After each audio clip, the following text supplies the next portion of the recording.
It is time to welcome in my old friend, and I never thought in my wildest dreams I would be saying this. His name is Ken Holland, the Vice President and General Manager of the Los Angeles Kings. How the heck did this happen? I'm a little surprised myself, to tell you the honest truth. At the end of last year, when I was done with, we parted ways with the Edmonton Oilers. Gary Bettman and Colin Campbell were nice enough to give me a job with the hockey operations department. I enjoyed my year. I know my wife enjoyed the year. And as I got into about February and March, started to get the itch. And the phone rang from Luke. I'm a Western, Midwestern guy. We've either lived in our whole life in either Vernon, BC, Medicine Hat, Alberta, when I was scouting with you from 85 to 94, Detroit or Edmonton. So when this came along, being out west, Luke Robitaille, I've got a relationship with him. He played for the Red Wings in 2002. Wonderful ownership here with Mr. and Mrs. Anschutz. They have a good hockey team. It all made sense to me to come back here and see if I can make a little bit of a difference. Ken, last time we had you on, you were actually the general manager of the Edmonton Oilers at that time. And you were talking about living in Vernon in between being a goaltender for Adirondack and before you had gotten the call from me and Jimmy to become a scout with Detroit. And you enlightened us into what your occupation could possibly have been. Vic? It's true. And there's a joke here that you really weren't hired for VP and GM of the Kings, but instead you were hired more to go to your roots. And so we just wanted to make sure that we're interviewing for the correct position here. So maybe you're vice president GM of Healthy Home Center in Irvine. It does go back to my roots. I think my mother would be very pleased with that move, but I fall in love with being involved in hockey. Fortunate that it's hockey and not a vacuum business somewhere, cleaning business. Just anybody that didn't hear that podcast, Ken almost became a Electrolux. My mother suggested that I take a job as an Electrolux vacuum cleaner salesman in 1985, when my playing days were over, when there was not a big demand for 5'8" goaltenders, 29-year-old goaltenders. Fortunately, Neil Smith and Jim Devellano reached out to me about a week later and offered me a job as a Western Canada scout, and here we are. Let's get to the real business of hockey. Your former team, the Oilers, I'm sure you've got your eyes on them. Everybody does right now. And they're 2 wins away from going to the final again. What do you think's different about this team than the team you had last year? I think it's first off the experience of being through that playoff run last year. We had gone to the Finals 4 in 2023. And then last year, or 2022, and then 2024, they were down 3-2 against Vancouver, came back, won. You're down 2-1 to Dallas. Last year, you got to win Game 4, won the series. You're down 3-0 to Florida and got it to Game 7. So I think those experiences are very valuable and part of the process to eventually win the Cup. Probably some good moves by Stan Bowman with the addition of Jake Wallman and Klingberg on the back end have helped the team have real better depth on the back end. I think they're probably hoping to get Ekholm back here at some point in time. But I think for a lot of the players are the same team that we had last year with Wallman and a couple other players that haven't had the impact but they're on the team. But it's a good hockey team, obviously. It's been through the battle tested. And all those experiences have paid dividends this year, probably when they were down 2-0 to LA and down in the third period in Game 3 and down the third period in Game 4 and found a way to win both games. Just being in those situations over and over again, you get more and more comfortable. Ken, you played goal. We mentioned that earlier, and you've got a different philosophy on goaltenders, but we won't get into that. I just want to ask you, because this is really confusing to me. Stuart Skinner, at times, looks like he'll be the Achilles heel of the Edmonton Oilers. And Kelvin Pickard is his backup, and he looks like he couldn't carry the mail for the Edmonton Oilers. Now you get into this year, and particularly in this round, and Skinner looks great. And Pickard looked great until he got hurt. Which is the real guy? Is it Skinner, the one that's the Achilles heel, or Skinner, the one that's it's prime beef? You know what ends up happening, and we had a little bit in Detroit in those days when you've got high octane. Lots of people think you win because of your offense and you lose because of your defense or your goaltender, and it's not true. The reality is, it takes everybody to win. And I think having Connor and Leon, when the feeling is you win because you're high octane and you lose, there's no doubt that it's at times with Stu, his play can go up and down. Last year, he got pulled out for a couple of games in the Vancouver series. Pick went in and did a great job, won a game, had another game. And in those 3-4 games, it was an opportunity for the goaltender coach and Stu to get things settled down. And he played great from then on all the way through the rest of the playoffs. And this year, obviously, Stu had a couple of rough outings the first couple of games against LA. Wonderful job by Pick. And now Stu's back in. Stu's 26 years old. He's just really coming into the age when you're mature as a goaltender. There's so much pressure to deal with. And I look at other goalies around the league, top goalies, and they go in stretches. That not everybody plays at a high level all the time. You really probably need two goalies. I'm a big Stu Skinner fan. We did a lot of winning with him when I was there, and they did a lot of winning with him this year. He wins 35, 40 games every year, 30 to 40 games every year. Certainly, there's some nights the offense does it, but there are nights when your defense and your goaltender have got to be the difference, and he is. But I think because he has those moments, probably, as we're talking, reflect back to probably Chris Osgood in his days in Detroit. Ozzy won 403 National Hockey League games and won a couple of Stanley Cups, and there were moments when he had some rough patches. It happens to most guys other than the elite guys. But basically, I think Stu's got a lot of battle, a lot of compete, a lot of determination. When you play goal in Canada on a team that's got Connor McDavid and Leon Draisaitl and the expectations, you're dealing with a lot of pressure on a day-to-day basis. And when you got those moments in time when you're off your game, it would be easy to lose your confidence. But to Stu's credit, he digs in, goes to work, and always seems to bounce back. So part of your task in your new role now is to upend your former team, and the Kings have gone down 4 consecutive springs to the Oilers in the opening round of the playoffs. So as you take this club over, what's your first order of business? You've got $21.7 million in cap space, roughly. You do have 5 unrestricted free agents on the current roster. Where do you look to begin? I think we've got a big decision on defense. You got to be good on the back end. And when Drew Doughty was out for the first 60 games, they did a great job in eating up those minutes because Drew plays 21, 22, 23, 24 minutes a night, and they had a real good year. So I've got to figure out Gavrikov, and does he want to come back? What's it going to take? And if not, we got to be ready through our pro scouting meetings to make some decisions on the back end. As you mentioned, David Rittich in goal is an unrestricted free agent. Got to make a decision on David, whether he's the guy or we want to go another direction. And then a little Kuzmenko, obviously, is an unrestricted free agent. It was a real nice pickup from the trade deadline on. Found a home here for the last 20 games, played on the power play and really helped the power play. So those are probably the most important decisions between now and the beginning of July. In the meantime, talk to the coach. I've met with him a couple of times already, going to meet again just to continue to go over the roster, what he thinks about the team.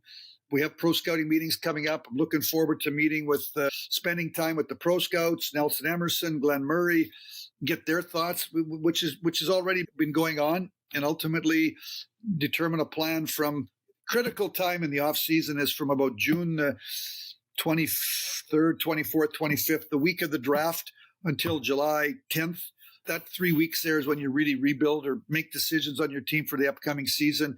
Obviously, the unrestricteds we've talked about, working the phones, talking to general managers to see what they might be thinking about their teams. Is there a trade possibility?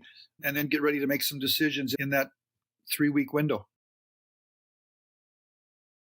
I want to also ask you, because you obviously go back decades in this, as does Neil. So this question really is for both of you, that as the decades have gone on, and let's use a 30-year window, How has constructing a team changed? And obviously there's the salary cap that is here now that wasn't in place when both of you started. But what are the biggest differences in terms of building a team that you say, or is it fundamentally the same? I think it's similar. I guess I would say to you first, Vic, for me personally, spending time with Neil from 1985 to 1994, and Jim Devellano, who was the architect of the Islanders, scouting and understanding the importance of talent. And then from there, the development of that talent. And then going to work in 94 to 97 with Scotty Bowman and Jim Devellano, and being in the office every day as the assistant general manager,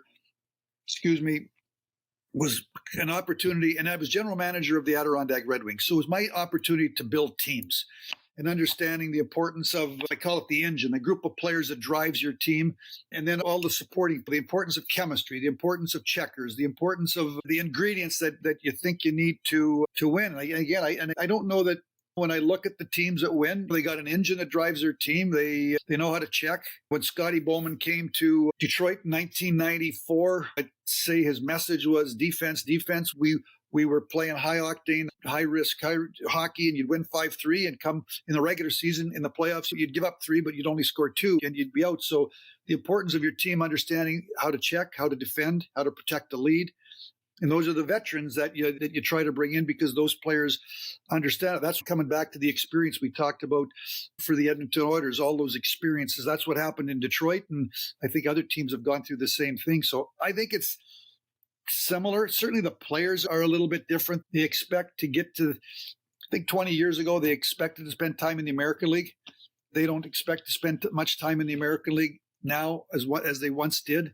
The cap since 2005, but you still got to make the same decisions within the cap. So I think it's a group of players. I call it the engine. It's a group of 4 to 8 players that drive your team, set the tone. And then if you don't have the engine, you got to build the engine. You got to draft, you got to develop. You probably got to be bad for a while, and you got to build the engine. And then once you get the engine, then it's going to work to build all the different pieces and parts that are necessary. Get some scoring, get some checking, get some size, get some shot blockers, get a guy that can run the power play. Maybe he's in that 4 to 8 group, and the goaltending, obviously. So I think it's similar. In my mind, Neil could jump in from his days building the New York Rangers. Yeah, but I think, Ken, just to follow, everything you said I totally agree with and have thought the same way. But the one place where I wonder if it's changed, because I haven't been in the chair in this era, and I've always told people that the 2 most important decisions you make as a GM are, number 1, who's the coach? That's the most important decision. And the second most important decision is who's the goalie. And then I would go on from there. Now, is that still the case, or is it changed? Yeah, I would agree with you. I always say that the most important decision a general manager has to make is the coach. And I think in goaltending, I kind of look at goaltending. I'm a bit of an NFL fan. There's probably 8 to 10 elite quarterbacks that are a cut above everybody else. I think it's similar in hockey. There's probably a group of 8 to 10 goalies that are a cut above everybody else, and we all have a similar name. And then there's a lot of guys, they're NHL goalies or they're NFL quarterbacks, and they probably need more pieces. So part of that is in Detroit, it was, I guess, building the defensemen. Obviously, Nick Lidstrom and Chris Chelios and Brian Rafalski and Nicholas Cronwall, and certainly I look at the impact that when we did the deal for Matthias Ekholm at the trade deadline 3 years ago, his impact on the Edmonton Oilers, trying to build a defense. But so I'm with you on the goaltender, but I think goaltender and then the group of defensemen, and your team you can't be turning pucks over and playing high event hockey. It's tough to go on long playoff runs when you're constantly giving the other team opportunities, when you're playing the top half the league in the first round, and then the top quarter of the league in the second round, and then the top 4 teams. That you've got to play lower event hockey, and I think some of that comes with the experience, the coach, the impact of the coach. But you certainly have to have good You certainly have to have good goaltending. I don't know if you have to have an elite guy, but you got to have good goaltending. Your team's got to know how to check. Ken, before Rob Blake decided to resigned from the Kings, and him and Luke made that decision. And you were afar then, probably never thinking that there would be an opportunity in LA. But tell me, what were your thoughts on Darcy Kuemper? Because he was with Washington. It didn't go well. It obviously went very well in Colorado. And I think from afar, from here, it's gone very well for him with the Kings. And I just wondered, now that you haven't been the GM for him as a player yet, did you have thoughts on him from afar when you were watching the Kings? And he also played, I think, well in Arizona prior to Colorado. So he's been a guy that Darcy's 35 years of age now. So I think goalies can play better older than they don't have to skate up, and you have to understand the position, and the gray hairs you get are a value in net where up front when you got a skater and defensive. It's there you start speed is at effect. So he's at a great age. He's been a good goalie in the National Hockey League for many years. Had a tough things didn't work out in Washington. Obviously, we played them when they won the Cup in 2022. We played them in the third round. I think he got hurt a couple of games into the series, but played great for LA last year. And certainly his play and the team, we were top 3 or 4 in the league in goals against, were major factors as to why they had 105 points and really liked their chances going into this series against Edmonton. And we're up 2-0 in that series. So certainly I feel good having Darcy Kuemper. And now we've got to decide if we want to come back with the tandem of Darcy and David Rittich or make a change. And again, I'm going through that with all the people and talking to the goalie. Bill Ranford's the head of the goalie department, talking to the coach. I'm trying to get my arms on around a lot of things here, knowing that in the next couple of weeks, I got to start to make some decisions. They say this is a copycat league. And of course, everybody would want to copy what Bill Zito and Paul Maurice have done in Florida. But the truth is that the 4 teams that are remaining, Panthers, Hurricanes, Stars, and Oilers, all have different DNA. And very often it's not what you can see that's right in front of you, but what you can see beyond that. In a perfect world, how do you want to build this team? We did touch on a few minutes ago about what your salary cap looks like and your impending UFAs are. But aside from goaltending, defense, what's the perfect mold for Ken Holland's Kings for 25-26? It's all the catchwords. I think size, speed, skill are compete, goaltending, and a coach behind the bench that knows how to get the most out of his players. But I think when we played Vegas in the round of 8, the year they won the Stanley Cup, I think we'd acquired Bukestad at the deadline. And a year before, we acquired Ekholm, and we had Vinny Desharnais. But I think Vegas and Edmonton were the 2 biggest teams of the final 8. Vegas, I think size is of importance, but there's lots of room for us. Undersized players. You got a good goaltending, and you want to know how to, you got to have defensemen that know how to defend, that know how to block shots. Got to be good on special teams. I think you got to find those players. And you got to build it. You got to build it. Again, like you said, I think Rob Blake has done a great job. The signing of Edmondson was a great job. The trade to bring in Darcy Kuemper, the signing of Warren Foegele on the third line with Danault and Moore, and Foegele's had 20 goals, 25 assists. I think he was plus 35. So he was a great addition. The growth of Byfield, the growth of Laferriere, the growth of Brandt Clark. So there's all these things so when I come in here, it's the continued growth of the young players. Blake's made a deal to bring in a goalie. I got to just figure out, but it's a 2-goalie league. It's not a 1-goalie league. It's not where Glenn Hall plays 80 out of 80 games and everybody just sits there and watches one guy. You need 2 goalies. Even if one plays 50, the other's going to play 30. So it's a 2-goalie league. And then obviously Drew Doughty missed about 60 games last year, had a real tough ankle break. Need him to have a real good offseason and come back. Drew's 35, but I brought in, one year I traded for a 37-year-old defenseman in Detroit by the name of Chris Chelios. He played 9 years for me until he was 46 years old. And he'd still be playing if he had his way. The stars, they can beat Father Time, and maybe they're not superstars, but they're still a really good player. Drew Doughty is still he's a really good player. Part of being good is internal. It's the growth of some of your young players. It's some people and then it's some of the moves that the management has to make to try to have all the pieces fit together. Ken, somebody threw a theory at me yesterday, and I want to throw it at you just because I'd like to hear your thoughts on this. It's a copycat league. Everybody's looking to win the cup. Everybody looks at who does win the cup and says, okay, that's what we've got to be like now. Do you think because of the fact that Florida Panthers, and I'm not saying they're going to win it this year, but they won it last year, because there's such a physical team that there'll be that the skill side, the skill players, you might get a discount on them at free agent time because not as many people will be shopping for that. They'll be shopping for physicality because they think is what's going to win over, say, the skill. For example, Marner, who's an all-skill player, might not get what we thought he would get. What are your thoughts on that? Is there anything to that? Because I don't want to talk about any specific players, but not specific player. I'm sorry. Two things as you're saying that. I disagree for two reasons. One, you need skill to make the playoffs. And so, what really happens is the game is a little bit different in the Stanley Cup playoffs than the regular season. And it's a credit to the players. They dig deeper. If they played that way for 82 games like they play in the playoffs, you might only have a half a team left by the end of the season. I watched that Four Nations. That was a 10-day tournament. They were dropping the real good players. There must have been 5, 6, 7, 8, 9 players in that tournament hurt. So you can't play that way over 82 games. So you need a team over 82 games that can get you into the playoffs. It's got to be leaned towards skill, in my opinion, to get in. And then secondly, I would say with the cap going up from this year from 88 to 95, and then it's going from 95 to 104-ish, and then it's going to 113.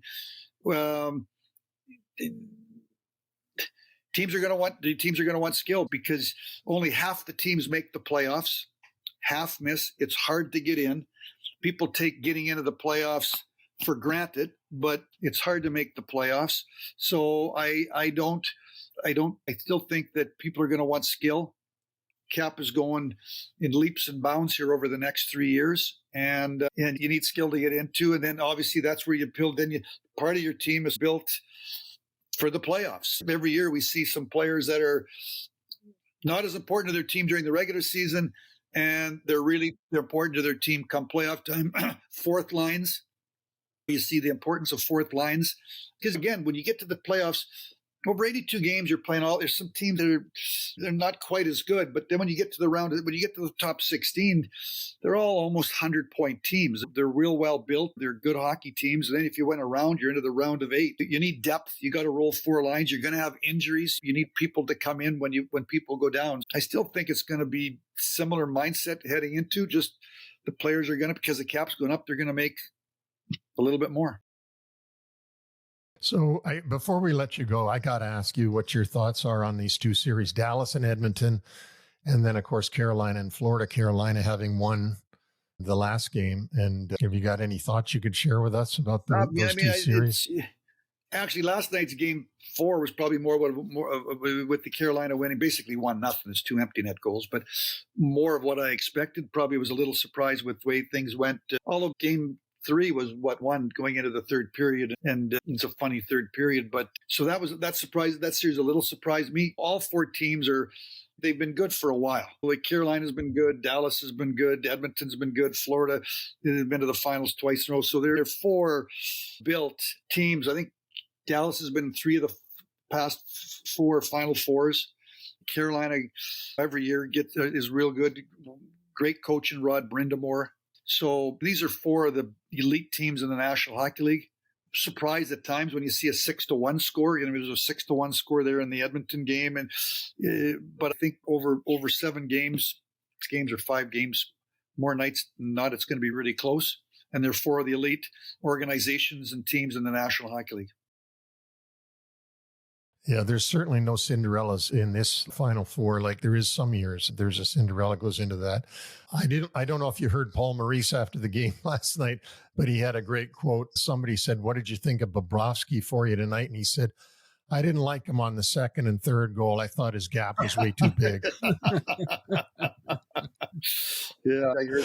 Kenny, Thanks, guys. thanks for you just got to LA and you're good enough to come on this with us, and we really appreciate it. And hope once you get into the season, maybe we can have you come back to us again about the Kings. Vic, that's one of my mentors. I got a couple of mentors, Jim Devellano and Neil Smith. And I'm forever grateful for, remember 1985, the phone rang and it was Neil Smith on the other end of the line. And actually the coach had recommended Neil was the general manager of the Adirondack Red Wings. And the head coach, my mind's gone blank here, but Bill Dineen recommended to Neil that they reach out to me and talk to me about a scouting. Bill had lived across the street in the same condo complex. And on road games, I'd drive with Bill to the rink so that my wife could have a vehicle and go by. We had 2 little kids at that time, 3 and 1. And then Neil reached out to me, and Neil said that Bill Dineen had recommended to Neil hire me as a Western scout. And Neil was talking to Jimmy D. And the next day I got on the phone with Neil and Jimmy D. And they offered me the job as the Western Canada scout. So I wouldn't be in the business if it wasn't for Bill Dineen and Neil Smith and Jim Devellano. And I'm forever grateful for that. And then from 1985, for about 4 years, Neil and I worked really closely. We were similar age, spent a lot of nights on the road together, talking hockey, had lots of laughs, greatest years of my life. And I learned a lot from Neil in player evaluation and driving the car at about 120 miles an hour in a snowstorm between Windsor and Toronto. And I'm just happy that I'm here. Who knew that you and I, 40 years apart, would be linked by Neil Smith? You at the beginning of the careers and me and him at the end. That's good. I enjoy call me anytime, guys. I appreciate you guys do a great job, and thanks for having me on. Thank you, Ken. And a reminder that our website is NHLwraparound.com, and also Stanley Cup Date